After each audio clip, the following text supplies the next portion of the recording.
嗨，大家好，我是坦平叔。今天是2025年4月29号，马上就要五一了啊！这个五一大家也知道啊，是小长假，出行的人比较多，也正是这些什么高铁、航空公司这个旺季啊。但是就在五一这个来临之际啊，有一家航空公司爆雷了。哪家航空公司呢？叫幸福航空爆雷。它这个雷爆的还不小啊，叫幸福航空突然停航，部分员工已放假。这是财经网报道啊。这个财经网说啊，西安支线航空幸福航空有限责任公司下称幸福航空至少停航3天。4月27日晚，财新尝试在航司官网、OTA 平台等查询幸福航空在售航班，未发现能购买的机票。与此同时，幸福航空官网通告，由于其官网及微官网近期进行优化升级，系统暂停不正常航班延误证明功能，后续恢复正常后将及时通知。据航班管家向财新提供的数据，幸福航空4月28日至5月5日每日计划航班为16班，4月28日至30日的航班均已取消，5、1至5日航班则照常。事情真的有这么简单吗？4月28日凌晨，财新拨打幸福航空客服热线咨询相关信息，对方表示现阶段无论是4月28日至30日还是5、1期间，5、1后均没有能订购的航班，未知何时恢复。一位民航数据平台人士对财新表示目前能够明确的是，幸福航空28日至30日的航班均已取消，至于5、1航班是否会取消，仍在等消息。另有一位接近此事的人士亦对财新透露，目前情况是航班暂时取消，明天幸福航空的员工不到岗，后续仍要看各方协商结果。幸福航空停航早有迹象。据航班管家数据，4月19日至25日这一周，幸福航空直飞航班60架次，航班执行率仅 52.6%， 平均飞机利用率仅 2.4小时每天。4月12日至18日，其直飞航班72架次，执行率 64.29%， 平均飞机利用率为 2.6小时每天。4月5日至11日，其直飞航班107架次，执行率 95.5%， 平均飞机利用率为 3.8小时每天。前述接近此事的人士表示，此次暂时停航与钱的问题有关，钱不到位，企业就经营不起来。他们也就是幸福航空现在等现金流来发工资。据他了解，2024年12月，一笔用于维持航司经营的高达数亿元的资金没能如期到位。这个幸福航空突然停航昨天在这个网上一下就传开了，有很多自媒体都在报道。这先是自媒体报道然后有正规的媒体还去采访。那么财经网它的报道就是幸福航空停飞。为什么停飞呢？实际上就是钱。我们看一个媒体叫飞行时间这个你看他的报道，大家看视频。非有消息，4月27日晚间开始，许多民航媒体都报道了幸福航空取消所有航班的消息。很多人说幸福航空终于停摆了，还有人问它是不是只停3天，还究竟能不能像有些人说那样起死回生呢？幸福航空的问题由来已久，这家航空公司曾经创造过一些世界纪录，比如说曾经在中卫等地搞过0元机票，是真正的1分钱都不要飞机随便坐。他也曾经多次因为欠薪和讨薪被业内媒体报道，一些幸福航空的飞行员因为常年领不到薪水，被迫送外卖摆小摊养活家人。幸福航空成立于2008年，是由中航工业和东方航空联合创办，后来东方航空退出，再后来该公司由西安航投接手了。幸福航空在我国和全球的地位都非常重要，因为它是现在唯一大规模运营新洲60的航空公司。新洲60是我国著名的涡桨支线客机，曾经远销全球近20个国家，使用广泛程度能与法医合资的 ATR 匹敌。幸福航空在2012年从民营奥凯航空公司那里接手了25架新洲60，当时幸福航空还由中航工业控股，而新洲60是中航工业西安公司的产品。2018年12月，西安航投接手之后，幸福航空陆续引进了5架波音737-800。资料显示，这5架飞机是分别租赁来的，其中2架已经提前归还租赁商。它的新洲60随着时间的推移也逐渐减少， 2025年初被报道说仅在烟台基地剩下2架。幸福航空为什么停摆？从以上叙述可以得知大略。有人说它经营不善，长期亏损；有人说它飞机太少，难以形成规模效益。实际上，也有人说它能够存活到今天，简直就是个奇迹。欠薪那么久，负面新闻那么多，按照商业规律，早就该倒闭了。幸福航空倒在劳动节之前令人诧异，因为五一黄金周是上座率最好的时候，机票可以卖得很贵。虽说飞机不多，但是小赚一把不是问题。有人因此推测说，可能是矛盾已经到了不可调和的地步。还有人说是因为领导调查时发现问题，下令立即停飞。但无论究竟是何原因，应该都是绕不过钱字，缺钱是问题的关键。同样的，幸福航空能否起死回生，关键也是钱。3架波音737和2架新舟60的组合几乎铁定赚不到钱。按照目前形势，努力经营的话，每年应该会产生大约1亿元的亏空。如果有人愿意每年援助1个亿，长期支持下去，则幸福航空依然有可能继续经营。或者还有一种可能，就是把飞机和人员合并给大型国有航企。比如东方航空去年仅亏损 42.26 亿元，再多1个亿问题也不大。这样债务还有人偿还，摊子有人收拾，社会将比较和谐。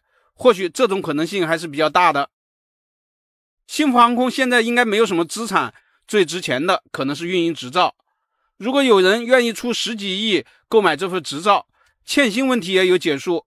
另外还有新舟60，幸福一旦倒闭，国产涡桨支线客机也就没了。从这个角度出发，也是值得营救的。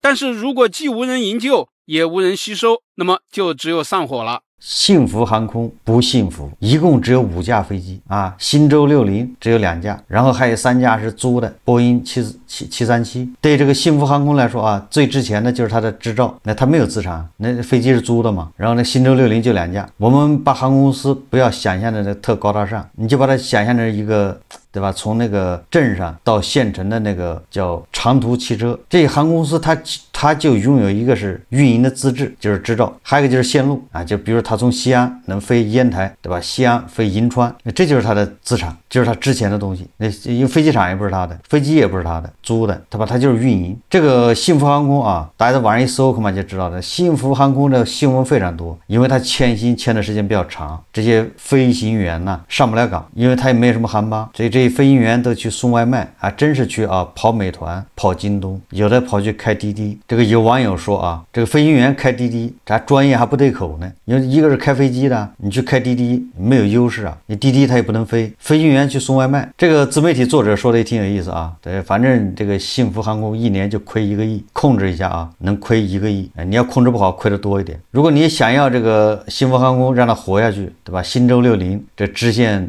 螺旋桨飞机啊还能运行的话，你就一年花1个亿养着这幸福航空，让它幸福起来。不行就找一家国有大的航空公司把它收购了，一年拿1个亿养着它，养5架飞机，这么多飞行员。在5年前这个恐怕都不叫事，但是现在呢，我看了一下，好像除了国航3大航空公司啊，除了国航、东航、南航好像都很惨，剩下什么海航空那日子更别提了。民航局资料显示啊，2008年3月，中国航空工业集团中航工业啊，前身是中国航空工业第一集团公司，与中国东方航空股份有限公司投资组建幸福航空，在北京挂牌成立，注册资本金10亿元人民币，其中中航工业出资6亿元，东航出资4亿元。成立之初啊，幸福航空以中航工业研发的支线飞机新舟60为主力机型，计划逐步增加使用 C909 飞机，重点发展西部支线航空运输业务，计划是8年内达到100架飞机的机队规模，现在只有5架。2009年6月，东航向中航工业转让了35%的股权。2009年8月，幸福航空正式开航。2016年1月，东航向中航工业转让最后5%的股份，也就是东航啊彻底不玩了，退出幸福航空。同年，幸福航空与奥凯航空有限公司整合支线业务，组建新幸福航空。通过这个运作之后啊，这个幸福航空啊变成由幸福奥凯航空100%持股，而这个幸福奥凯呢，股权结构中，奥凯持股46%，中航工业持股48%，北京幸福众驰啊什么投资管理有限公司持股6%。实际上大家也看出来了，就是幸福航空啊爆雷了。刚才也说了啊，在5年前，对吧？那个国航、东航、南航把这个幸福航空一收购，那这是毛毛雨啊，小意思啊。但是现在不行了，因为泥菩萨过河，自身难保。整个2024年，对吧？这个民航业这个财报啊，也就是这个几大航空公司，它不是上市公司吗？财报都已经公布了啊。我有印象，东航好像亏了40多亿。民航业旺丁不旺财，也就是这个2024年这出行的人好像多了，但是民航不赚钱。究其原因，叫国际航线恢复缓慢，国内运力过剩，短期供大于求，票价偏低，上座率不足。翻译一下什么意思呢？就是说你看国际航线恢复的还不够，主要是这个3年口罩影响以及地缘政治啊等等。国际航线本来是赚钱的，但是现在恢复的不够。国内呢是卷得太厉害，国内的运力啊过剩，运力一过剩呢，大家就要竞争啊，价格越来越低，甚至亏本经营，你飞得越多赔得越多。还是财经网报道啊，他说2024年中国民航持续呈现旺丁不旺财的态势。最新数据显示啊，它截至12月15日，中国航司累计客运量超过7亿人次，日均旅客运输量超过200万人次，同比增长18%，较2019年增长10.7%，超出年初预期，并创历史纪录。国有3大航，指的就是国航、东航和南航啊。然后春秋航空、吉祥航空、海航控股等航司最新发布的运行数据，印证了运力恢复的积极趋势，但民航票价仍低于疫情前。航班管家预测2024年全年经济舱平均票价降幅超10%，平均票价767元，同比下降12%，同比2019年下降3.8%，也就比疫情前啊，2019年不是疫情前吗？下降了3.8%。2024年民航业一大特征是旺季更旺，票价差距拉大。春运、暑运期间单日最高旅客运输量达到245万人次，较2023年单日最高提高9.8%。相对的，淡旺季票差扩大，票价高峰出现在2月春运、7到8月的暑运，4季度票价下滑更为明显。欧美航线等洲际长航线始终未能恢复至疫情前，大量宽体机冗余运力投放到国内市场或天空开放的澳洲、美、英国等市场，均稀释了客座率，并进一步推动票价水平下降，造成量升价跌局面。即便得益于低油价因素，全球民航业均面对持续的成本和供应链挑战，盈利能力提升不易。面对上述趋势，中国政策层持续发力需求侧，坚定国门开放，不断扩大单方面免签国范围以及免签时长。12月17日，国家移民局发布公告，即日起全面放宽优化过境免签政策，就是境内停留时间由72小时和144小时延长到240小时，就是10天。同时新增21个口岸为过境免签人员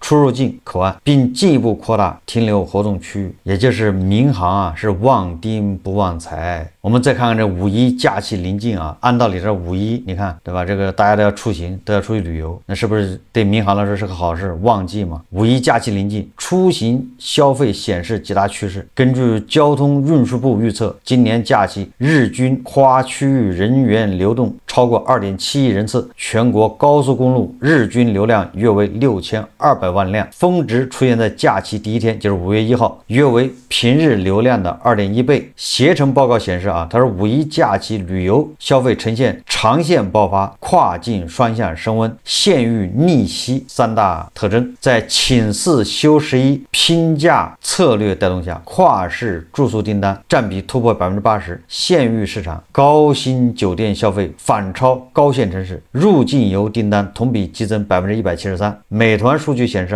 5·1前夕，国内部分航线票价较去年同期下降40%左右。你说说，这民航赶上旺季它反而不旺，票价比去年还下降40%。说热门目的地排名和往年相当。北京、上海、成都、杭州、南京、广州、重庆、西安、武汉和青岛等传统热门城市持续领跑国内目的地榜单，长线旅游目的地同比增幅显著。海口和夷宁旅游订单同比上涨130%，三亚增长54%，九寨沟、太原、香格里拉增长超50%。旅游行业啊，这个五一又是人多啊，这个是必然。但是无论是民航还是酒店，恐怕都是增产不增收啊，就是人多了，但是它不赚钱。说来说去有几个原因啊，一个就是供大于求，一个就是韭菜没钱，勒紧裤腰带，就是玩还要玩的，对吧？出去放松还是放松，要不是假期你干什么呢？但是你想让我花钱呢，对不起，对吧？能省就省，除了吃，那其他的都是节约呀，就这么个趋势啊。我不知道大家有没有那个经常从那个首都机场出发。首都机场3个航站楼，对吧？那个 T3啊，以前啊，因为我以前每天就是每周的坐1、2次飞机，我基本上都从 T3 出发，因为我只坐国航的飞机，那国航的出发就在 T3，我记得东航是在 T2吧，那是2016年、17年、18年、19年，就那几年啊，也就是疫情前啊，就我每次一到这个出发那个航站楼啊，长长的扶梯嘛，过去之后你往下一看，那人是乌泱乌泱的，在那安检那儿排着长队啊，在那个绕弯，对吧？我是一般的走那国航的 VIP 通道，就那 VIP 通道都排长队，我有印象。但是好像这个首都机场好像一年的这个客流量还上亿吧，1亿人次，这个数不一定准确啊。当然后来这个大兴机场是吧，这个投入运营也对这个首都机场产生了一个分流的效果。但是这个首都机场现在客流量明显下降，你再也看不到这种人头攒动的这种场景了。大兴机场我还没去过，但是我听很多人说大兴机场也是就叫不饱和吧，人也很少。上海有2个机场，一个是虹桥，一个是浦东。上海的虹桥机场现在人还可以，浦东机场也经常的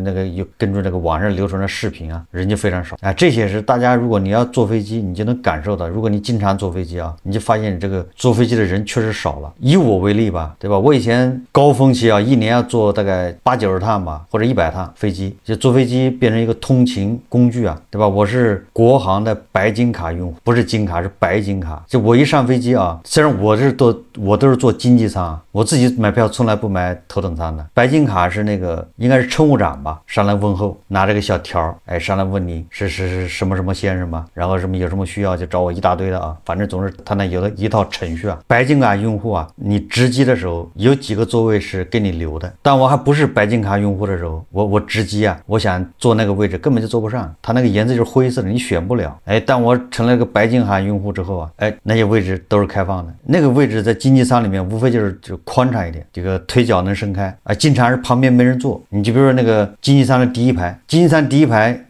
靠窗户的你选了你旁边那个靠通道那个基本上是没人坐的。很多人恐怕不一定知道，那个是空少坐，或者是空姐坐，或者是上面堆什么堆报纸堆毯子放在边上，那个位置很少有人坐。所以那个你要选那个边上那靠窗户的就比较空间大一点，前面腿能伸开，因为前面没座位了嘛，旁边没人坐。说这个什么意思呢？像我这样的白金卡用户已经几年没坐过飞机了，这对民航业难道不是一个显著的这个损失吗？像我这样人有多少所以我觉得这个航空公司暴雷很正常，就是经济下行。我们虽然人出行的人还在增加，大家都愿意跑，但是不想花钱。对航空公司来说它赚钱的不是国内的这个航线，国内航线恐怕利润不高它赚钱主要是国际航线。但是国际航线因为受各种各样的原因还没有恢复。这个国际航线说不好听的也跟经济有关系，外资都在撤离外资一撤离，本来那个外资在国内，那他的管理人员他的员工他隔三差五就要到国内来，就跟我以前坐飞机是一个道理通勤对吧？我要从北京飞上海，从上海飞深圳，就全国各地到处跑。那当年外资还没撤离的时候，外资在国内很多的时候，那全世界的外资他都要往中国跑往上海，往北京，往这个苏州，往东莞。所以说现在这个国际航线没有恢复，不是说旅游的少了旅游的恐怕也没少，差不多跟那个疫情之前呢。但是少的是哪一块呢？少的是商务客人，商务客人他花钱多这种商务活动少了，所以这一块没有恢复。这是我认为我的观点实际上就说明外资在撤离，人家不往你这儿飞了，人家改成往印度飞，往越南飞，对吧？往东盟飞，他要往中国飞干什么呢？这一块下降最大，很难恢复。要不然这疫情都过去2年了，这不还没恢复呢？所以说主要是商务客人在减少，商务飞行是刚需对吧？他这个企业的高管他就必须要到中国来开会，来管理，完了之后它要飞回去，到点上它又要飞过来，这是第一个啊。所以这个国际航线主要受商务这个影响，主要是外资啊纷纷撤出中国市场，导致这个对航空公司打击非常大。刚才文章也说了啊，因为那国际航线你飞不满，那飞机怎么办呢？航空公司飞机都是租赁的啊。这个我给大家讲个冷知识啊，因为我以前做私募我干过这事啊。波音公司现在不是炒得比较火吗？咱们把波音公司的飞机不要了，退回去，咱不收。实际上啊，波音公司的飞机是你现在下订单，你能订到恐怕是10年以后的。他这10年的订单他已经排满了，你现在给他下订单啊，恐怕是10年以后的。而且你下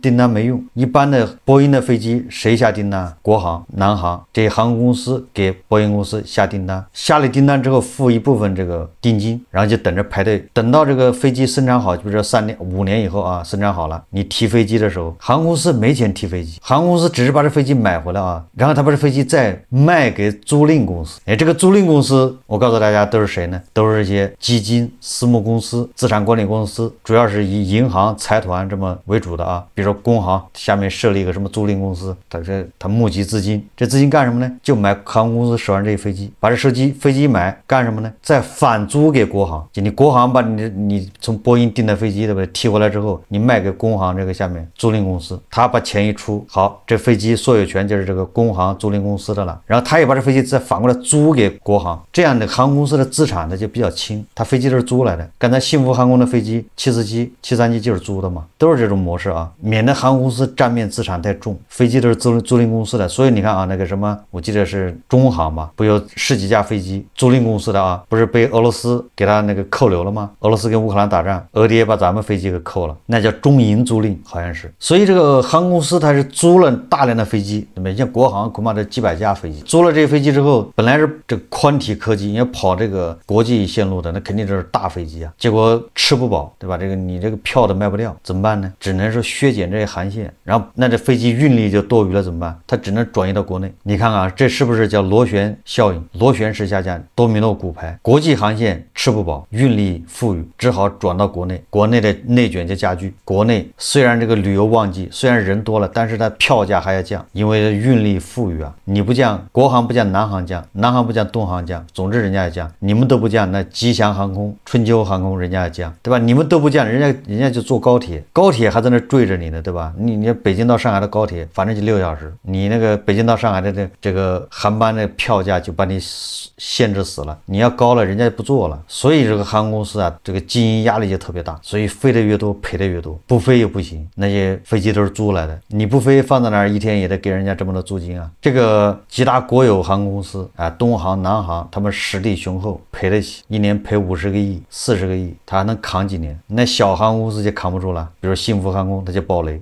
飞行员跑了，要送外卖，然后这个员工维权要讨薪，还有一些啊实力不够雄厚的那些廉价航空公司，恐怕都是首当其冲啊，都面临着爆雷的风险。而且目前来看，航空公司想扭转它的这个困境啊很难。刚才已经说了啊，国际航线它很难扭转，因为这个目前这个贸易战、关税战，对吧？这个趋势就在这儿，很多这个外资他们没办法，只能往越南、往东盟、往印度撤走了。人家企业厂撤走了，他人还往你这跑干什么呢？肯定就减少啊。所以说这个是你很难逆转。而国内呢，咱们说的就是内需嘛，大家也知道，你这个内需你怎么刺激啊？你刺激人家去坐飞机是吗？内需很难拉动，很难有马上立竿见影。航空公司之间的竞争要加剧，内卷加剧，所以导致他们亏损还要加剧。所以说啊，这个你很难扭转。虽然我们的这个内需啊，就比如这个航空这一块的潜力还是很大的，因为我们14亿人，毕竟大部分人还没坐过飞机，没坐过，就不要说一年坐多少次了啊，坐过飞机的人还不到1个亿，几千万，所以这个潜力很大。但是问题是你不让他们富起来，他们里面有好几亿都是农民啊，对吧？那这吃了上顿还不知道下顿在哪儿，你指望他们坐飞机吗？只能说有这个可能性啊，所以说你还得让他们先富起来，他才有可能坐飞机。所以说接下来啊，航空公司恐怕也进入暴雷，这海航已经爆过了，对吧？海航破产重整，它破产重整之后，现在业绩怎么样？大家也能可以看到财报啊，恐怕也是啊苦苦支撑啊，泥菩萨过河自身难保。好，这期节目啊，咱们就聊到这里，感谢大家收看。如果喜欢我的节目，欢迎订阅转发，也可以在下方留言评论，谢谢大家。